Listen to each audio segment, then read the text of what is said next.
Kan kita bersama-sama kita ada beberapa pemberita untuk kita buat satu kenyataan berkenaan dengan keputusan Mahkamah Rayuan itu pada minggu lepas baru beberapa hari lepas. Jadi inilah dia punya detik katakan penting masa depan adik Damia. Ini dia masa depan adik Damia. Yang mana keputusannya itulah rasanya keputusan utama yang mana kita nak bagi tahu kepada semualah sahabat-sahabat kita yang membantu secara langsung ataupun tidak langsung. Jadi kita tak ada lagi katakan dakwa-dakwi nak mengatakan apa-apa. Jadi yang terbaik untuk adik Damia itulah dia. Alhamdulillah. So kita tanpa membuang masa, kita minta Saudara Fazli untuk memberi sikit latar belakang, ucap terima kasih dan sebagainya bagi pihak adik Damia. Dan jika depannya ya kalah. Okey. Silakan Saudara Fazli. Yeah. Assalamualaikum dan salam sejahtera kepada semua.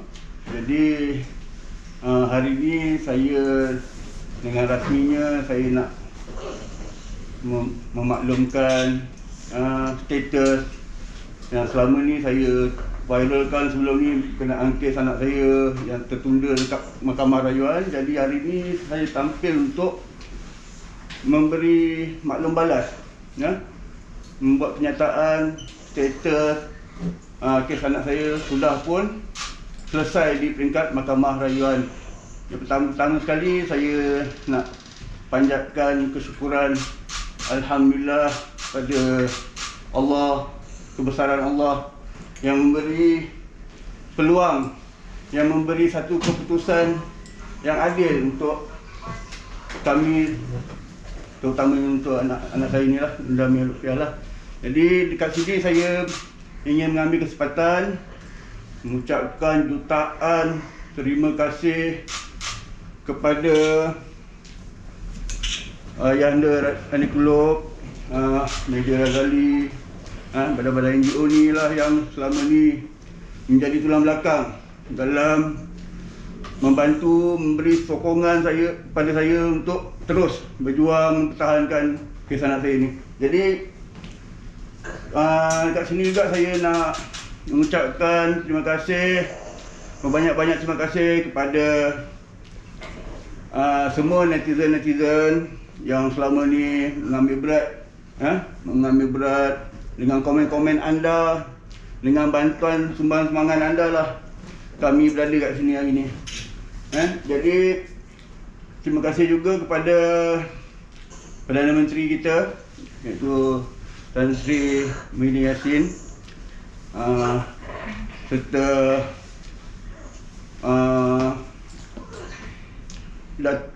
saya kalau boleh saya mention nama Datuk Hajah Azlinda.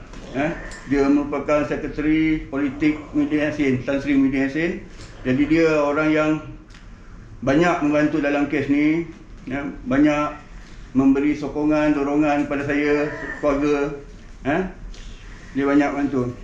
Jadi saya nak ucapkan terima kasih kepada beliau, juga kepada semua yang selama ni yang ambil berat tentang kes anak saya ni. Saya tak tahu macam mana saya nak membalas budi baik, jasa baik tuan-tuan semua. Hanya Allah yang selayak-layaknya membalas ni. Jadi rasanya tak ada apa lagi Cuma saya nak maklumkanlah secara spesifik sikit. Pada 16 Julai 2021, bersamaan hari Jumaat yang lepas, kes anak saya telah dibuat pendengaran di Mahkamah Rayuan. Dan keputusan yang ada kat tangan saya ni saya ambil daripada portal Mahkamah Rayuan lah, portal rasmi Mahkamah Rayuan. Jadi Mahkamah Rayuan dengan sebulat suara menolak kes rayuan ini untuk dibicarakan, diperdengarkan di Mahkamah Rayuan. Jadi Mahkamah Rayuan juga menetapkan bahawa keputusan yang telah dicapai pada 14 Januari 2020 di peringkat Mahkamah Tinggi ditetapkan. Jadi itulah yang selama ni yang saya dan isteri memang betul-betul harapkan. Memang betul-betul harapkan agar inilah keputusan yang sebaik-baiknya. Ini keputusan yang sebaik-baiknya. Jadi ini di peringkat pertama memang kita dah tahu peringkat Mahkamah Rayuan dah selesai. Jadi bukanlah kata perjuangan ni berhenti setakat ni. Keputusan memang dah ada. Cuma apa yang kita tuntut selama ni, apa yang saya dan isteri tuntut selama ni adalah duit tuntutan tu. Duit tuntutan saman tu. Dengan duit tuntutan saman tu lah saya boleh merencanakan apa yang terbaik untuk anak saya ni. Merancang apa yang terbaik, rawatan yang terbaik, apa semua. Sebab tuan-tuan tengok pun keadaan dia pun makin lama makin merosot tahap kesihatan dia. Jadi saya mengharapkan pihak-pihak yang ada boleh mempercepatkan pembayaran tuntutan saman ni dibuat segera. Jadi saya mohon, saya rayu. Jadi ini tutup satu bab kes dalam apa yang pernah saya sebutkan dalam video viral saya sebelum ni. Jadi berkenaan satu lagi yang pernah saya sebutkan dalam video saya sebelum ni, dalam press conference saya bersama Ayah Rani Kulub sebelum ni, saya pernah suarakan berkenaan tentang isteri saya yang merupakan bekas anggota PDRM yang dibuang kerja tanpa mendapat apa-apa bayaran langsung. Jadi sebenarnya perkara ni dah sampai ke pengetahuan Datuk Hajah Azlinda yang merupakan Sekretari Politik Tan Sri Muhyiddin Yassin. Beliau juga dah bertindak dah sebenarnya. Daripada Pejabat Perdana Menteri sudah pun mengeluarkan satu surat terus kepada Menteri Dalam Negeri, iaitu Sri Hamzah Zainuddin. Sri Hamzah Zainuddin. Jadi kami belum dapat timbang apa-apa maklum balas lagi. Apa-apa maklum balas lagi. Masih lagi kes isteri saya ni masih lagi tergantung di situ. Jadi itu sajalah buat setakat ni saya, apa yang patut saya maklumkan, saya maklumkan. Terima kasih kepada semua. Terima kasih. Ada nak ucap apa-apa dekat peguam? Okey. Saya terlupa juga, walaupun sebelum ni nampak macam ada pergerakan perjalanan ke ni agak lambat, tapi saya ingin juga merakamkan ribuan terima kasih yang tak terhingga kepada barisan peguam yang selama ni membela kes anak saya. Alhamdulillah. Sampai juga kita penamat cerita kes ni di mahkamah. Jadi saya ucapkan terima kasih banyak kepada barisan peguam, iaitu Dalan Engkoh, dan KS Ranjan.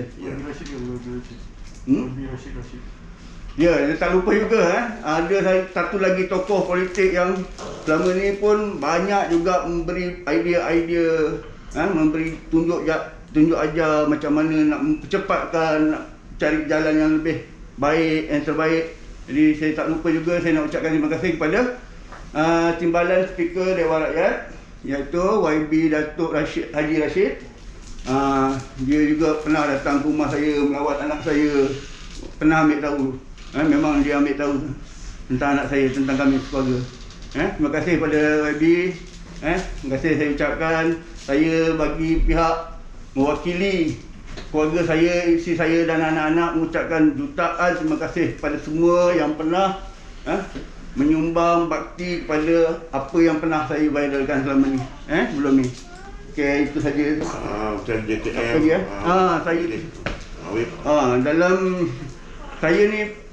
Dalam video viral saya yang sebelum ni, saya pernah maklumkan saya ni adalah pesara tentera. Jadi bila saya viralkan Jabatan Hari Raya Veteran turun padang, menyaksikan sendiri keadaan kami, mengambil berat, mengulurkan sumbangan sedikit, memberikan kata-kata dorongan, kata-kata semangat kepada saya agar kuat. Sebab saya lah tunjang kepada dalam keluarga saya ni, jadi saya kena kuat. Jadi memang saya tak boleh nak kata apa, memang saya tak terbalas jasa baik kepada semua orang, terutama Jabatan Hari Raya Veteran, Lembaga Zakat Selangor. Banyak sangat selama ni memberi bantuan kepada kami, memberi bantuan kepada anak saya ni, susu diberi setiap bulan, pamper diberi setiap bulan oleh Lembaga Zakat Selangor. Jadi hanya Allah saja yang dapat membalas jasa baik tuan-tuan semua. JTM yang datang kata tidak mendera anak tu, apa cerita tu? yang JKM atau Itu saya dah ni ya, berkenaan tentang ada 2 orang pegawai JKM yang datang rumah saya dengan aduan yang mengatakan saya dengan isteri saya mendera anak-anak.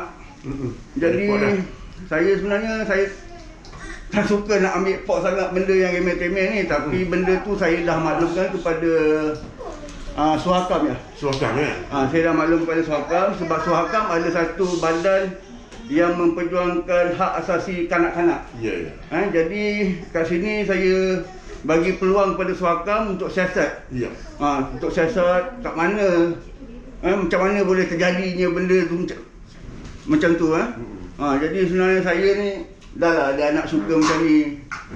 Saya faham, saya susah, saya hidup dalam tekanan selama ni dengan isteri saya. Tapi kalau bab nak cerita bab dera anak ni, Allah, na'udzubillah, jauh sekali ya.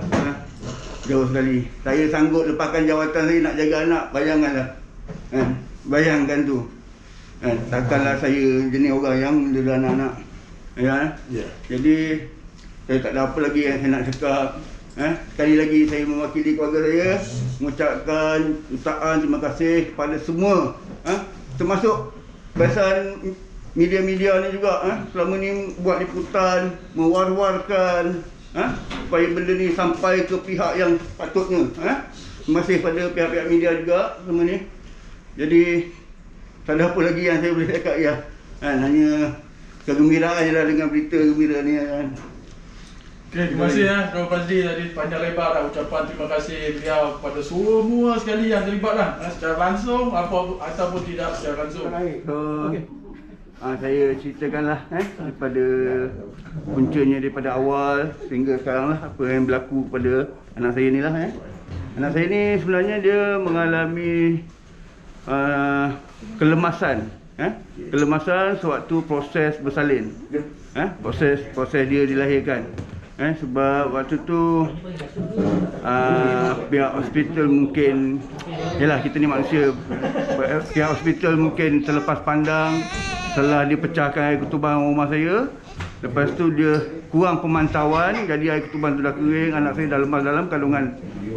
Jadi anak saya ni memang dilahirkan, bila kita sebut pasal dia lemas, bila kita cakap lemas, oksigen supply tak cukup. Jadi oksigen tak sampai kepada saraf-saraf otak, menyebabkan saraf-saraf otak dia, ada sebahagian daripada saraf otak dia dah lumpuh lah.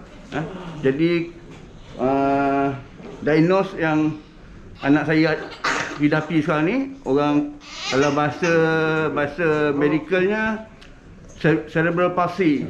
Cerebral palsy. Jadi kalau dalam bahasa Melayu kita, kelumpuhan saraf otak. Jadi itulah yang dihidapi oleh anak saya akibat kecuaian, akibat lemas waktu proses bersalin. Itu saja. Jadi bila saya dapati ada poin-poin yang kuat, poin-poin yang kuat untuk saya ketengahkan perkara ni, jadi saya nanti peguam untuk sama hospital lah. Saya bawa perkara ni ke pihak ke mahkamah lah untuk buat tuntutan saman. Saya bukan nak jadi orang yang cepat kaya ke apa, bukan. Saya memandang ini proses ni jangka masa panjang. Saya ni mungkin besok lusa mana tahu Allah jemput saya. Tapi dengan ada dana tu, mungkin saya boleh wasiatkan kepada mana-mana badan untuk jaga anak saya ni. Itu sebenarnya yang apa yang saya perjuangkan sebenarnya. Jadi alhamdulillah lah, bawa ke peringkat Mahkamah Tinggi, seperti mana yang dinyatakan sini, bawa pada Mahkamah Tinggi pada 15 hari bulan 12 2014. Plaintiff telah memfailkan tuntutan lah. Bulan 12 2014 saya dah failkan dekat Mahkamah Tinggi. 14 Januari 2020 keputusan memihak kepada anak saya menang. Jadi pihak kerajaan bawa ke Mahkamah Rayuan daripada bulan 1 2020 sehingga sekarang. Tapi sehingga Jumaat minggu lepas telah diputuskan oleh Mahkamah Rayuan bahawa kes ini tidak dibicarakan di Mahkamah Rayuan. Mahkamah Rayuan tolak, sebulan suara tolak dan mengekalkan keputusan Mahkamah Tinggi. Alhamdulillah. Atas bantal tu. Yang pertama tu. Ini anak yang pertama. Yang pertama. Anak Lepas pertama. tu yang 3 lagi. Ini nombor pertama, yang ni nombor 2, yang nombor 3, nombor 4, nombor 5. Saya tuan saya saya malah nak melayan perkara-perkara remeh-temeh tuan. Mengikutkan sedih hati ni ada orang datang buat aduan saya dera anak, tapi benda tu saya anggap Kau dah, ni kau stop ke? Sekarang dah ni kau stop ke? Tu yang buat laporan tu jiran lah. tak tahu saya. Jiran ke apa ke saya tak tahu. Stop lah, okey. Kan. Makan tu lah makan bertahun-tahun macam tu. Dia pakai stoma bag kan? Dia terus ke usus dia. Ya. Sebab dia otak dia gagal untuk kawal pergerakan otak untuk menelan ni kan. Jadi kalau kita masuk ikut mulut, kebarangkalian tu lebih banyak masuk paru-paru daripada masuk perut. Lemas lah. Bila masuk paru-paru nanti jadi jangkitan kuman lah. Habis dia najis tu buang. Nanti Biasa? normal. Okey. Semua makanan ni lah. Makan je. Susu je lah setiap 3 jam. Ya? Nyusu setiap 3 jam. Tapi itu najis dia pun sejak semenjak ni dah jadi payah balik dia nak buang air besar. So dia terpaksa sumbat dia Maknanya dengan selama ni tak ada solid food langsung lah. Air macam ni je lah. air macam ni. Hidup macam ni. Betul. Makan pun tak rasa nikmat, rasa dia tunggu. Oh ini yang mak saya selalu cakap ya. Mak saya tahun. Makan tidak rasa. Mak saya kalau nampak saya bagi sesuatu anak kau ni dah tak ada nikmat makan lagi dah. Ya Allah. Ya. Ya, dia tak ada rasa.